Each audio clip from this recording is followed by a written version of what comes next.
Welcome. Well, welcome to another reaction to Pharrell Maguire. This is Horrors of the Russian Internet, Volume 2. The original video, as well as Pharrell Maguire's channel, will be linked in the description. Go support them any way possible can. Like, comment, subscribe to them, all that good stuff. And if you have anything you want to react to, go and let me know in the comment section down below. I read every single comment. That being said, let's go. Something breaks your reverie. When you come to, you find yourself standing in a dark apartment. You look out the window. All you can see is a snowy night sky illuminated by a single streetlight in the distance. Two things are clear. You appear to be in a Khrushchevka complex of some kind, which is a Russian style of low-cost apartment buildings made during the Soviet era. The second thing is that despite some lights being on in the adjacent building, there doesn't appear to be anyone else around. You are alone. This is how the Russian game Shahada Zima opens, or in English, It's Winter. You explore your apartment and you find many things you can interact. This looks like a game I would enjoy just playing. If it's not a horror game, that's cool. I would still play it. If it is, that's double points. With. You can turn on the microwave, eat the food in the fridge, use the oven, and run water from the tap. But if you turn on the radio, this happens.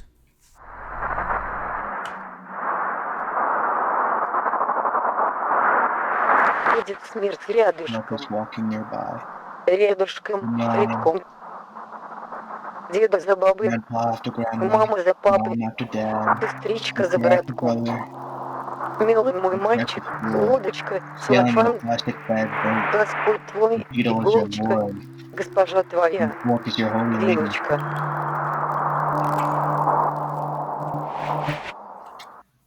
I'm going to show you guys how my No.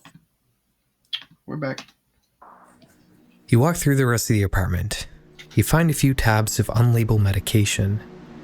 You can try to leave, but you need a key, which happens to be on your desk next to a letter, which reads, There's cotton inside my head.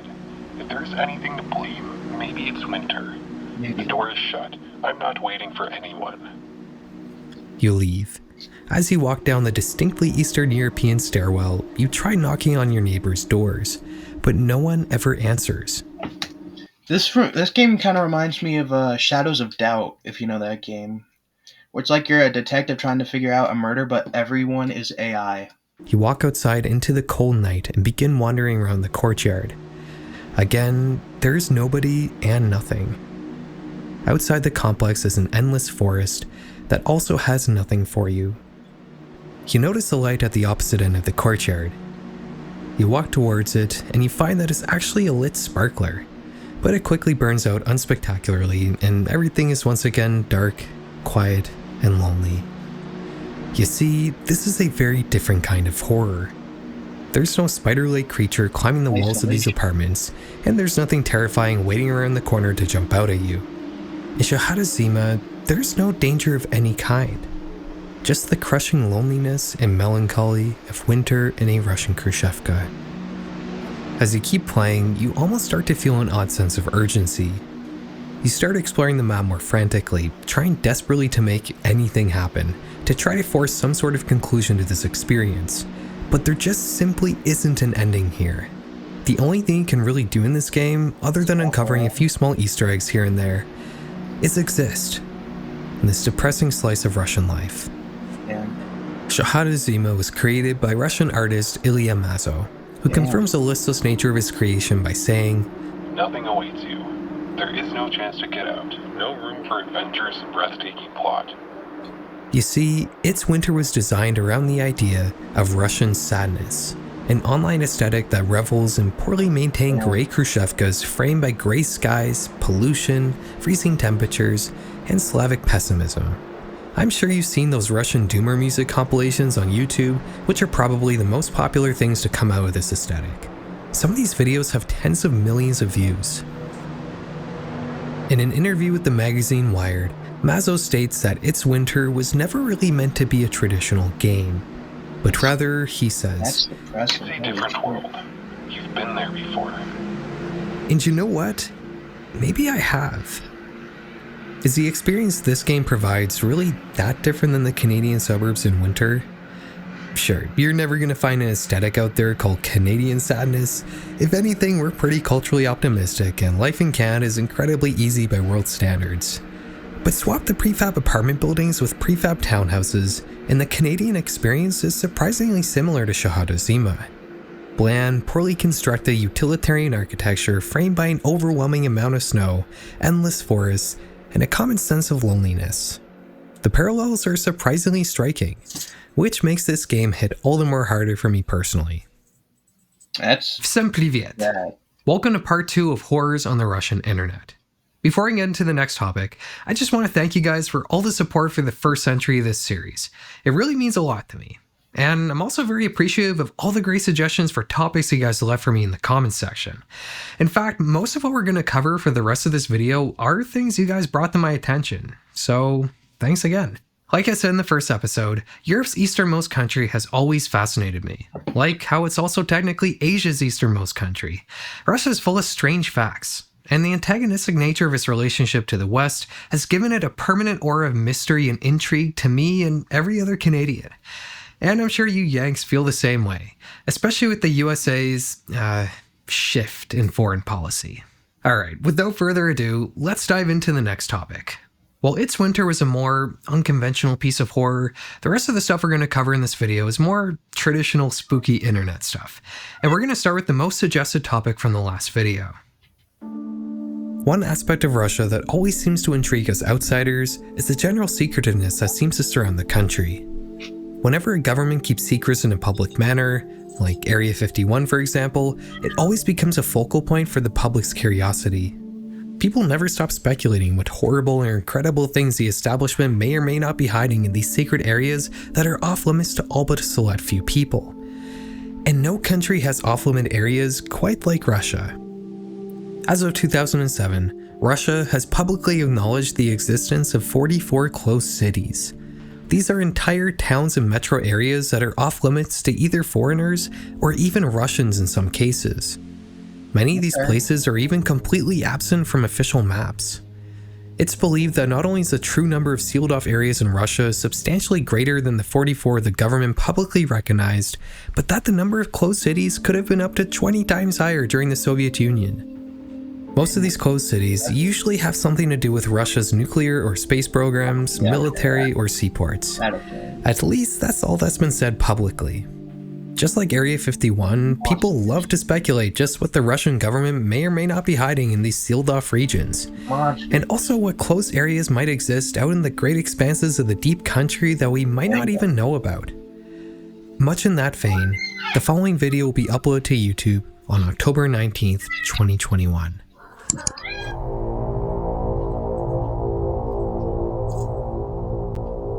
С началом весны нужно быть более бдительным. This clip was supposedly made by Emercom, Russia's Ministry of Emergency Situations. It's a PSA intended for the inhabitants of Magnitoshaktynsk Oblast, a region of Russia that you won't find on any map. The voice in the video reminds viewers to be mindful of the dangers associated with the spring melt, like floods, forest fires, and attacks from the Opletai as they emerge from their winter lairs. What? The PSA suggests avoiding the forest during this time of year to avoid encounters with these creatures, which are depicted on this sign as some sort of humanoid being with long, wavy limbs. One leg's longer. In South Siberian folklore, an Opletai is a sort of monster that resembles a human being split down the middle, with this one leg and one arm being extremely long and flexible. Supposedly, these creatures wait for travelers in the forest and then jump on their backs and entwine their victims in their long, twisting limbs, choking them out much like a snake would and then feeding on their blood. Being that these creatures only have one arm and one leg, they're quite slow and clumsy on their own. But in some cases, two Opletai can attach to one another to form a much more formidable predator, which is so fast it can supposedly outrun a horse. In the unfortunate case of being attacked by one of these creatures, the PSA advises you what to do. The most important thing is to try your best to stay upright, as the Opletai usually try to knock their victims to the ground. If you do manage to stay standing, you should then try to grab the creature by the neck and squeeze as hard as you can, as this is its weak point. Doing this might shock the creature into letting you go, at which point you should run immediately. When running, you should try your best to pass by trees as closely as possible, as the Oplotai will likely get their long, clumsy limbs stuck on them while chasing you. The PSA closes by asking the viewer to report any Oplotai sightings to Emercom immediately. The channel that uploaded this clip is simply called Magnitoshakhtinsk Oblast, and it apparently collects and uploads PSAs from the secret region of Russia. The second video on their channel, however, is not a PSA. It's apparently an internal training video for new recruits of Emercom, specifically the ones entering the anti-Akratid unit. The training begins with the viewer being asked to pay attention to the following clip.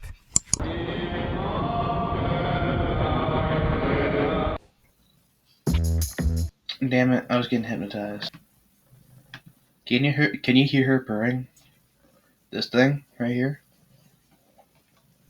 The narrator then tells us that this was a possession test, and that some people who view this clip will have a strong reaction to it. I didn't. It starts with mild confusion, which eventually grows into outright delirium, followed by spasms, and then finally, loss of consciousness. If you didn't react, however, congratulations. You are mentally fit enough to serve in the anti-Akratid unit. You'll be part of a protective police service that will help prevent and/or mitigate encounters between Akratids and people. The Akratids can be separated into two groups. The Pragmats, which are beings that pose some sort of physical danger to people, which would appear to include the Oplotai based on this illustration, and also Kefals, non-physical entities that can either possess or infect their victims. The video also mentions that the anti-Akratid unit was recently put together as a result of a new declaration made by Emercom in 1992, which gives us an idea of when this footage was supposedly made. Now, I know what you're thinking. Yes, this is obviously just an analog horror series. It's got every trademark.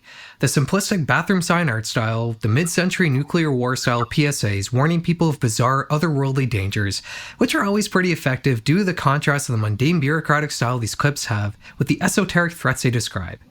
I personally feel like analog horror is getting to be a little oversaturated and definitely doesn't hit as hard as it did 5 years ago, but I still like this series a lot.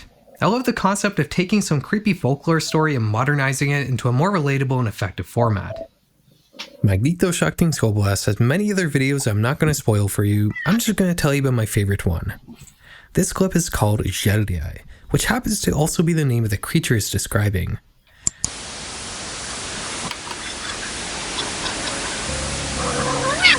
Жители поселков Магнитошахтинской области часто жалуются. This one is another PSA, and it opens by telling us a common complaint voiced by residents of various villages in the region. In the winter, people often hear strange sounds seemingly coming from the roofs of their houses at night. This is supposedly due to the Zheldyai, an incredibly tall humanoid creature that kinda looks like Slenderman if you stretched him out a lot. The Zheldyai apparently stand next to people's houses during the winter nights to warm their hands by the chimney. The Zheldyai, in most cases, is apparently a benign creature. They're only there to warm themselves up a little during the harsh Siberian winter. Oh, that's nice. But with that being said, if you do find one of these beings next to your house, you should remain indoors, because the Zheldyai will attack you if it gets scared, usually by whacking you on the head with one of its pole-like arms. Now, this PSA was supposedly made in 1993, but in 1994, Emercom would update their guidelines revolving around the Zheldyai, and would also make a new PSA. 3 million.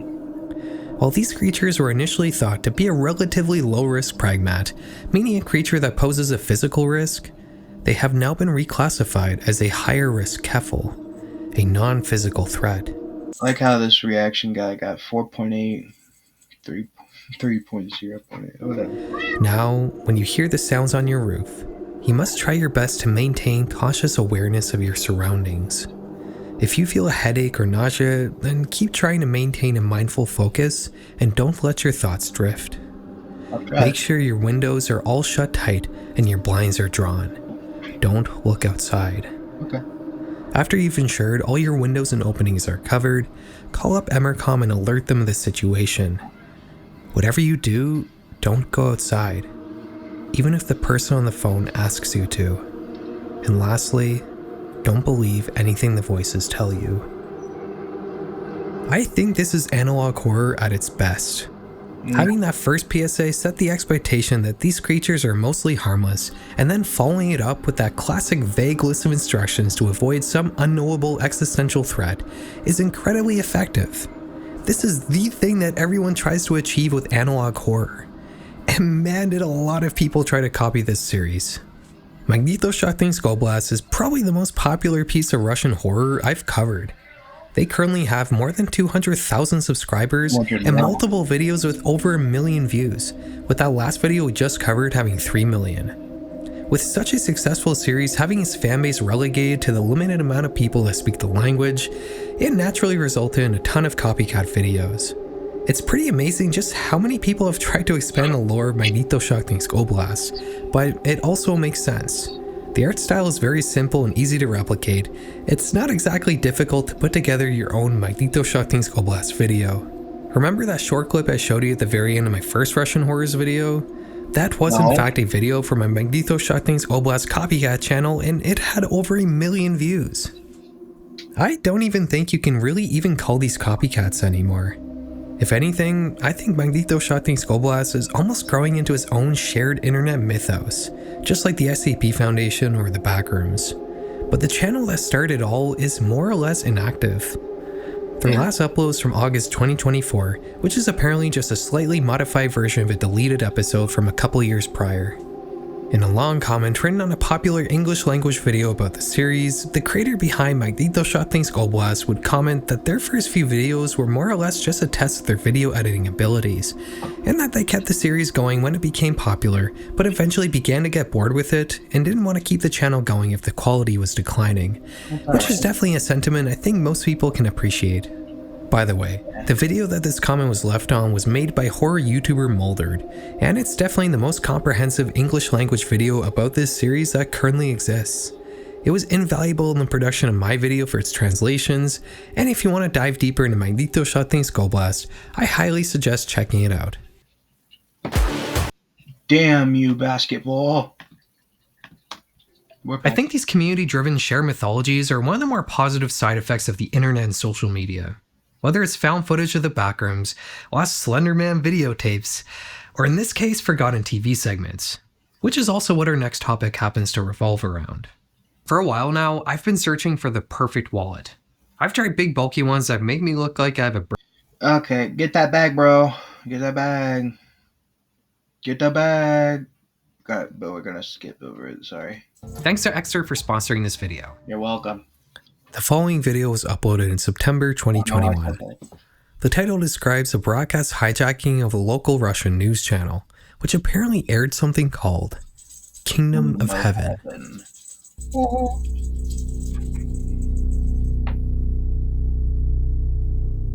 The video starts with some backstory to the incident. The uploader says that they discovered an archival recording of a Kingdom of Heaven segment from their hometown in the early 90s, which was previously considered lost. Although the segment had aired before they were born, it still seemed oddly familiar to them. They decide to show it to their parents, who said that they might have a recording of the original segment on a VHS tape somewhere in the basement. The OP grabs the tapes from their house and gives them to a friend to digitize. And lo and behold, the Kingdom of Heaven segment was on one of them. According to the OP's parents, the recording would have been made sometime between 2003 and 2006. This is what it showed.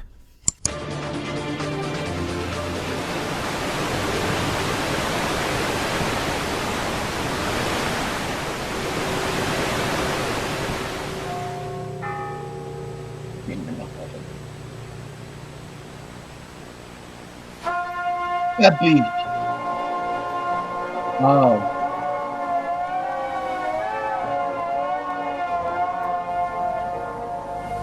Oh.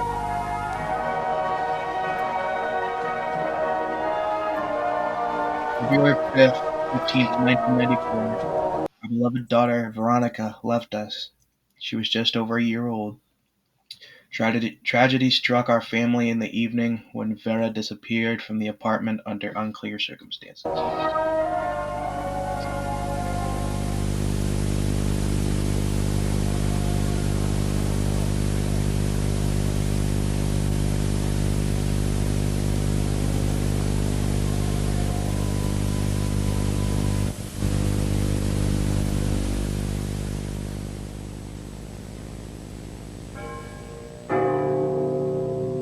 We remember, we love, we grieve.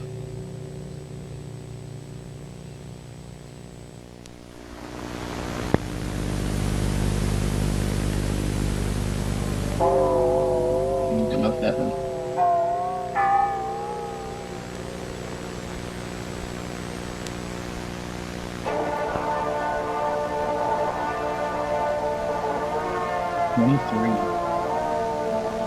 Not even 23, she was 22.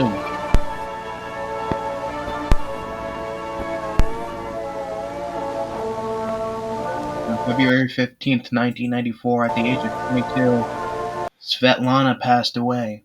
Her loved ones, especially her husband, still cannot believe her death.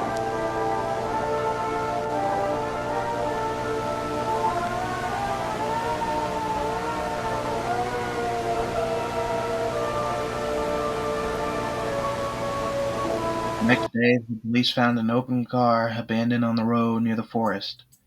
Inside, Svetlana's documents and blood were found.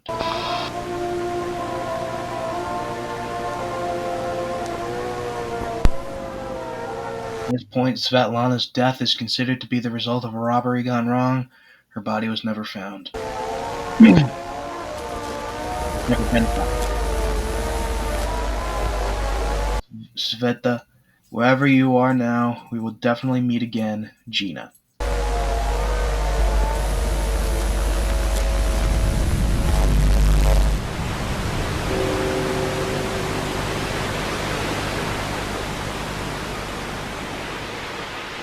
Эти кадры были сняты сегодня на улице Попова. Никаких опасных переломов.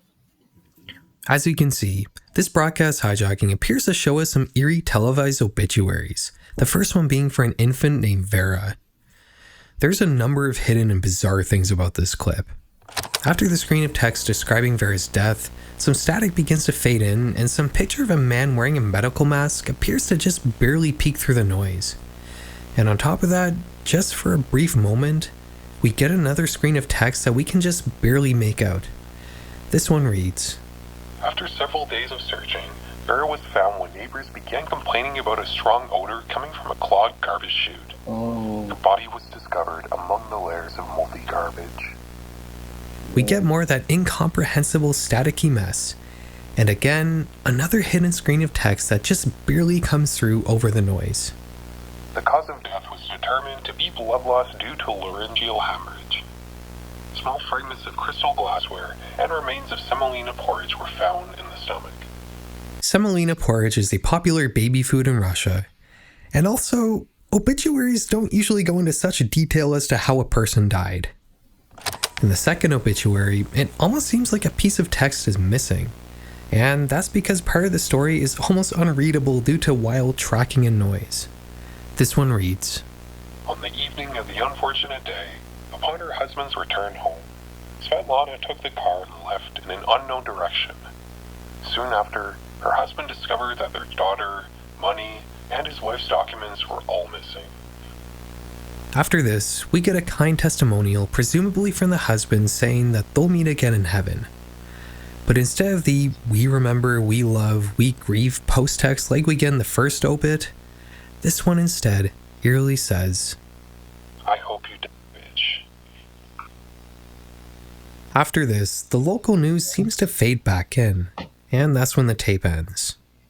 According to the OP, his parents had originally planned to record a news segment filmed at his school that he might have appeared in. His parents thought that the hijacking was probably just some sort of malfunction, either with the TV or the news station. OP back then, merely just a child, was slightly frightened by the hijacking, but luckily didn't read the inscriptions too closely, and his parents didn't let him watch the recording after. According to the OP, no information about this hijacking can be found anywhere. Not on the internet, and not in any sort of local news archives. He ends the video by asking if anyone has any more information. This video is completely earnestly presented. Nowhere does the uploader give any sort of indication that what we're watching is a work of fiction. And, in fact, these Kingdom of Heaven obituaries were supposedly a real thing in Russia in the 90s. As much as it might look like analog horror, these obituaries would apparently sometimes air between TV shows in early post-Soviet Union Russia. The one you're watching right now is supposedly real, and the text here is much more normal for an obituary and isn't describing the violent circumstances of someone's death.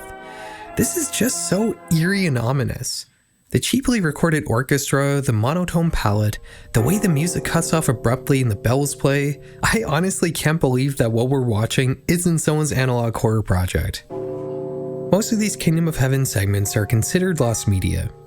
According to a Russian page on the Lost Media Wiki, there were supposedly up to 150 segments made in total between 1991 and 1994. What's interesting here is that while we have many recordings of these supposed obituaries, none of them have ever actually been confirmed to be real, and many of them have actually been proven to be fabricated. And the fact that the first mention of this even existing being in an ImageWare post from 2017 is also pretty suspicious. While some commenters say that either them or their parents do remember televised obituaries appearing on Russian TV in the 90s, nobody seems to have any proof of this, and the network that supposedly aired these segments has denied their existence as well. And by the way, that supposedly real segment we just watched, a Russian YouTuber recently confirmed that it was fabricated, which kinda leads me to believe that everything here is fake, even though it's listed on Wikipedia. I will say though that if these are all actually fake, they are still incredibly well done. These videos actually look like they were legitimately recorded on tape. This is really a step above the average VHS effects you typically see in analog horror. And apparently, like every other Russian horror thing we cover, Kingdom of Heaven also became a meme format that people have already turned into shitposts. I'm still curious though. If you're Russian, do you think that there's any chance of something like this legitimately existing? Let me know in the comments. Alright, we're gonna move on from a probably fake creepy classic TV thing to something very real. One thing I find interesting on the internet are the communities that have developed specifically around old home video logo bumpers. Like those short little 2-second clips with the production company's logo you'll see before your DVD or VHS gets to the main feature. There are communities completely centered around compiling, telling the history, and even remixing these old home video logo bumpers. Some of these videos have millions of views. One common aspect you'll notice in the logos community is the idea that some of these logos are scary, which I guess I don't really understand personally. I'm guessing it has something to do with childhood memories of being freaked out by them, but regardless, horror seems to play a fairly big part in this strange niche, and a lot of these logo remixes seem to revolve around making a logo bumper scarier. There is one logo though that I do find pretty uncanny. And of course it's Russian.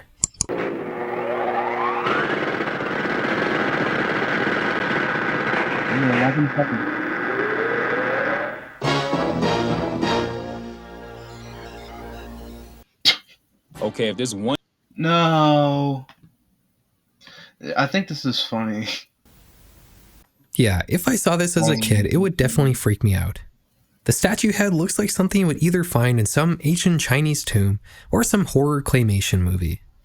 The music also seems really out of place for a logo bumper like this.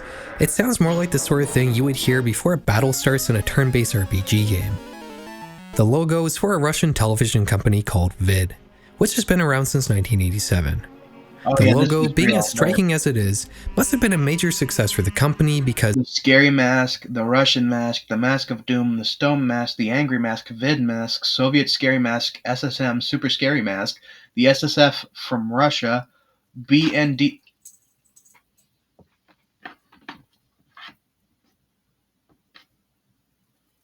That was my get. I don't know what this says. Mask. In Soviet Russia, Mask wears you, the Mask of Guoxiang.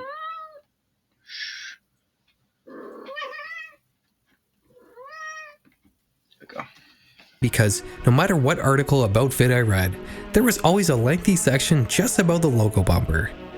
The logo was created by Andrei Rasbash, and he based the face off of a ceramic sculpture of Chinese philosopher Guo Xiang that featured a 3-legged toad on top of his head.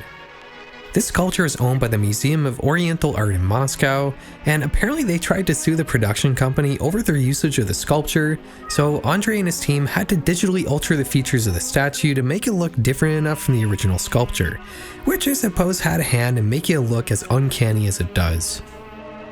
The logo is basically immediately seen as frightening and off-putting. The company quickly began receiving many complaints from the parents of scared children, so over the years, they've had to continually alter the logo to make it look less creepy.